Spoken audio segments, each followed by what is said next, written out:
बिस्मिल्लाहिर्रहमानिर्रहीम। अस्सलाम वालेकुम। उम्मीद करता हूँ आप लोग ठीक होंगे। ये वीडियो बड़ी इंपॉर्टेंट है उन लोगों के लिए जिन लोगों को जो सैलरी है, अर्निंग है, वो अमेरिका, यूरोप, कनाडा जैसी चाहिए, लेकिन डॉक्यूमेंट्स उनके पास कोई ख़ास नहीं है। कंट्री है जो आपको एक ऐसा ऑप्शन प्रोवाइड करता है जो दुनिया में कोई कंट्री फ़िलहाल नहीं कर रहा।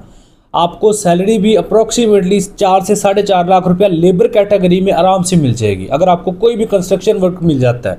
बात मैं कर रहा हूँ हांगकॉन्ग की। हांगकॉन्ग में आपको 4 से 5 लाख रुपया सैलरी आराम से लेबर कैटेगरीज में मिल जाएगी, लेकिन सारी चीज़ों को समझना है जो मैं बता रहा हूँ, उसके बाद कोई भी स्टेप लेना है। दूसरा फ़ायदा ये है कि इसमें आपको वीज़ा फीस एडवांस नहीं देनी। आपका वीज़ा लगेगा आपको फ़ीस देनी है, वीज़ा नहीं लगेगा आपको कोई फ़ीस नहीं देनी। ठीक है जी, दूसरी चीज़ होगी। तीसरी चीज़ ये है कि अगर इन केस आपका वीज़ा रिजेक्ट भी हो जाता है तो आपके पासपोर्ट पर स्टैंप नहीं लगती। आपके पासपोर्ट किसी किस्म की कोई स्टैंप नहीं लगती जो रिफ्यूज़ल की या रिजेक्शन की, जिससे आपकी ट्रैवल हिस्ट्री ख़राब हो।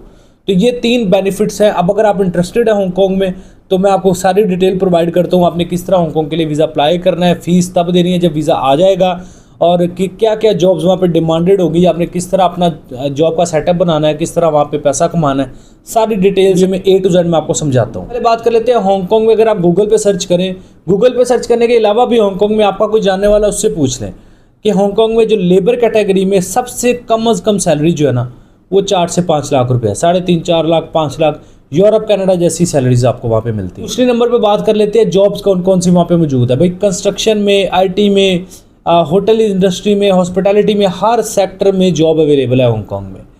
दूसरी चीज़ होगी।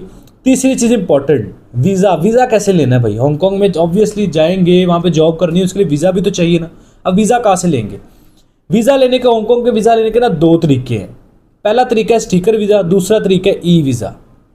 स्टिकर वीज़ा की तरफ जाएंगे, दोनों प्रोसीजर मैं आपको समझा देता हूँ, उसके बाद आएंगे कि वहाँ पे हांगकॉन्ग में आप स्टे किस तरह, विजिट वीज़ा, वर्क वीज़ा में कन्वर्ट होगा नहीं होगा, सारे सवाल मुझे पता आपके जहन में है, ये आगे मैं डिस्कस करता हूँ। पहले हांगकॉन्ग के विजिट वीज़ा को समझ लें। स्टिकर वीज़ा और ई वीज़ा 2 किस्म का हांगकॉन्ग वीज़ा देता है। पहले जो लोग स्टिकर वीज़ा में इंटरेस्टेड हैं, डॉक्यूमेंट्स भी मैं आगे बता देता हूँ कौन से चाहिए।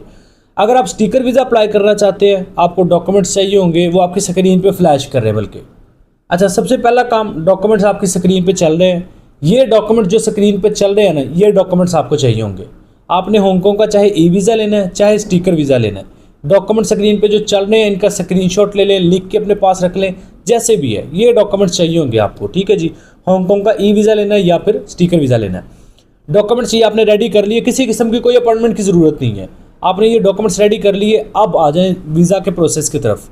अगर आपने स्टिकर वीज़ा अप्लाई करना है तो स्टिकर वीज़ा हांगकॉन्ग का चाइनीज़ एम्बेसी के थ्रू प्रोसेस होता है। आपके डॉक्यूमेंट्स चाइनीज़ एम्बेसी में सबमिट करने होते हैं। स्टिकर वीज़ा के लिए चाइनीज़ एम्बेसी में डॉक्यूमेंट सबमिट करने के साथ साथ फीस भी चाइनीज़ एम्बेसी में एडवांस पे करनी होती है।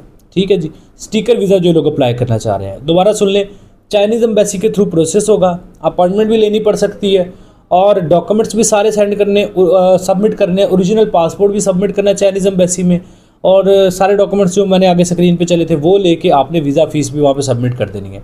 अगर आपकी वीज़ा की रिफ्यूज़ल आ जाती है, अगर आ जाता लग जाता है वीज़ा, तो स्टिकर वीज़ा आपके पासपोर्ट पे लगा देंगे। अगर आपका वीज़ा रिफ्यूज़ हो जाता है तो फिर आपके पासपोर्ट पे रिजेक्शन की स्टैंप लग जाएगी, रिफ्यूज़ल की स्टैंप लग जाएगी आपके पासपोर्ट पे। ये मैं स्टिकर वीज़ा का प्रोसेस आपको बता रहा हूँ। अगर मुझसे पूछें कि भाई स्टिकर लें या ई वीज़ा लें, तो मैं तो कहूँगा भाई 100 नहीं 200% ई वीज़ा लें। ई वीज़ा का फ़ायदा पहला ये है कि वीज़ा फीस नहीं एडवांस देनी। दूसरा फ़ायदा ये है कि भाई रिजेक्ट भी हो जाए तो पासपोर्ट पे स्टैंप नहीं लगेगी, क्योंकि हमने पासपोर्ट देने नहीं है ओरिजिनल। स्टिकर वीज़ा का प्रोसेस मैंने आपको समझा दिया, जो लोग इंटरेस्टेड हैं वो अप्लाई कर लें। अब जो लोग ई वीज़ा में इंटरेस्टेड है ना, बेसिकली जो मैं भी आपको रिकमेंड कर रहा हूँ, जिसकी वजह से मैं वीडियो बना रहा हूँ, ई वीज़ा के लिए आपने ये जो डॉक्यूमेंट्स आगे स्क्रीन पे चले थे ना, वही डॉक्यूमेंट्स आपको चाहिए होंगे जो मैंने अभी पीछे वीडियो में आपको चलाया है स्क्रीन के ऊपर। वो डॉक्यूमेंट्स सेम वही चाहिए होंगे। स्टिकर वीज़ा के लिए भी ई वीज़ा के लिए सेम डॉक्यूमेंट्स वही चाहिए होते हैं।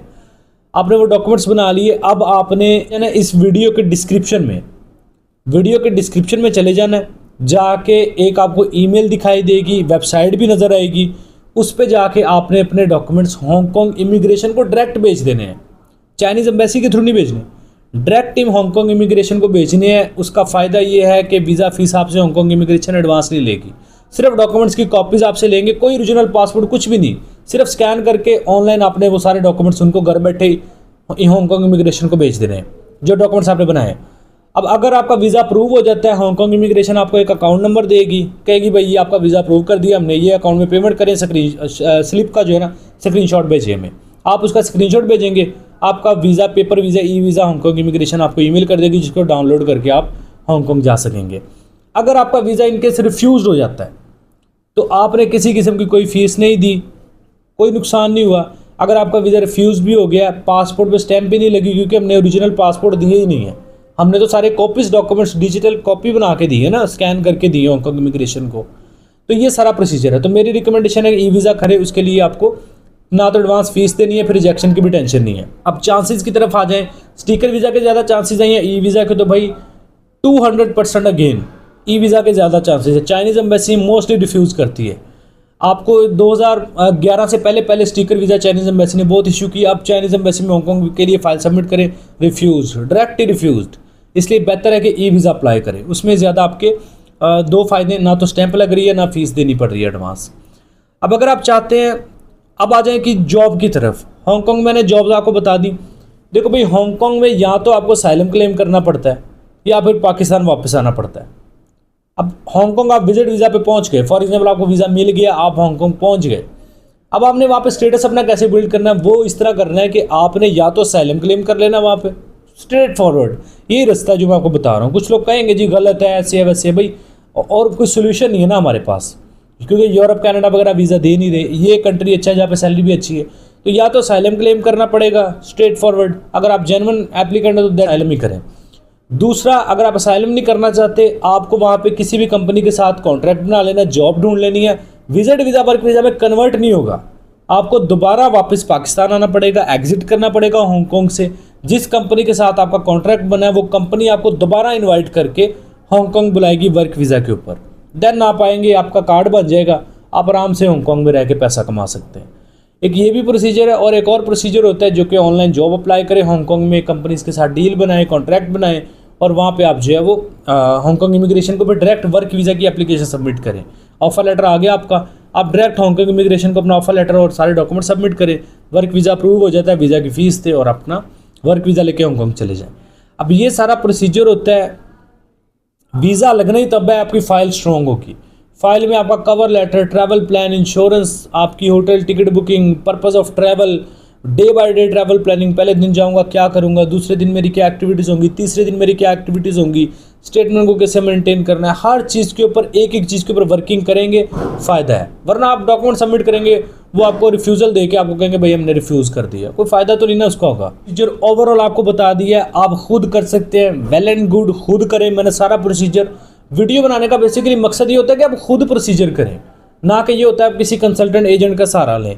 हाँ, अगर आपके पास लैपटॉप नहीं, आपके पास कंप्यूटर नहीं, एजुकेशन नहीं, प्रोसेस करना नहीं आता, आप प्रोफेशनल तरीके से नहीं कर सकते, डॉक्यूमेंट्स का पता नहीं है, इम्प्लीमेंट नहीं करना आता, चीज़ों को प्लानिंग नहीं करनी आती, फिर किसी कंसल्टेंट का सहारा ले सकते हैं। नहीं, अगर खुद करना आता खुद कर लें भाई, स्ट्रेट खुद करना आता है खुद कर लें। जैसा आप अपने लिए करेंगे भाई, मैं भी वैसा काम नहीं आपके लिए कर सकता। लेकिन अगर आप कहते हैं भाई मुझसे नहीं होगा, या मुझे समझ नहीं है डॉक्यूमेंट्स किस तरह बनाने हैं, मेरे से cover letter, purpose of travel, ये सारे डॉक्यूमेंट्स नहीं अच्छे बनेंगे, मेरी फाइल स्ट्रॉन्ग नहीं होगी, फिर आप हमारी सर्विस ले सकते हैं। नंबर हमारी स्क्रीन पे चल रहे हैं, व्हाट्सएप पे मैसेज करें, कॉल करें। आप सुबह 9 बजे से लेकर शाम 6 बजे तक हमारा Monday to Saturday office open होता है, ऑफिस विजिट कर लें। मंडे टू सैटरडे सुबह 9 बजे से लेकर शाम 6 बजे तक आप इन नंबर्स पे कॉल भी कर सकते हैं, व्हाट्सएप पे मैसेजेस भी कर सकते हैं, आपको इंशाल्लाह रिप्लाई मिलेगा और बेस्ट सर्विसेज दी जाएंगी। दुनिया के किसी भी कोने में बैठे हैं, आपको ये सर्विसेज ऑनलाइन ही मिल जाएंगी हांगकांग वीज़ा से रिलेटेड। ठीक है जी, हमारी वेरी रीज़नेबल सी एक फ़ीस होगी, बिल्कुल रीज़नेबल सी, जो कि अफोर्डेबल है, वो आप पे करेंगे। हम आपकी फ़ाइल बना के हांगकांग इमिग्रेशन में डालेंगे। अगर आपका वीज़ा अप्रूव हो जाता है, हम आपको कहेंगे भाई आपका वीज़ा अप्रूव हो गया, वीज़ा फ़ीस पे कर लें। आप वीज़ा फ़ीस पे करेंगे, हम आपका वीज़ा आपको प्रोवाइड कर देंगे। आपका वीज़ा रिफ्यूज़ हो जाता है, हम रिफ्यूज़ल लेटर आपको दे देंगे, भाई आपका वीज़ा रिफ्यूज़ हो गया, कोई फ़ीस ना पे करें। तो पहले आपको वीज़ा मिलेगा, फिर फ़ीस पे करनी है। लेकिन जो हमारी कंसल्टेंसी है वो आपने पहले ही पे करनी है। ये नहीं समझना कि वीज़ा आपको हमने देना है तो तभी आपने हमारी कंसल्टेंसी और वीज़ा फ़ीस देनी है। भाई वीज़ा कंसल्टेंसी अलग चीज़ है, वीज़ा फ़ीस अलग चीज़ है। आपने हमारी कंसल्टेंसी पहले ही देनी है, वीज़ा फ़ीस वीज़ा लगने के बाद देनी है। ठीक है जी। तो मैंने सारा प्रोसीजर आपको भी समझा दिया। अगर आपसे नहीं हो पा रहा फिर आप हमारी सर्विस ले सकते हैं। ऑफिस विजिट करना चाह रहे हैं, ऑफिस का एड्रेस भी स्क्रीन पे चल रहा है। अपॉइंटमेंट ले लें हमसे, अपॉइंटमेंट लेके फिर हमारा ऑफिस विजिट कर लें ताकि आपको परेशानी ना हो, आपको पता हो कि मेरी अवेलेबिलिटी है कि नहीं। ठीक है जी, आई होप सो सारी चीज़ें आपने समझ ली हैं। अगर आपने वीडियो बड़ी गौर से समझी है, इससे फ़ायदा भी उठाएंगे, वीडियो पसंद आई है, कुछ नया सीखने को मिला है तो लाइक करें, चैनल पे पहली दफ़ा एवरी विजय चैनल को सब्सक्राइब करें, बेल आइकन प्रेस करें। अपना बहुत सारा ख्याल रखें। मिलते हैं नेक्स्ट वीडियो में। टेक केयर, अल्लाह हाफिज़।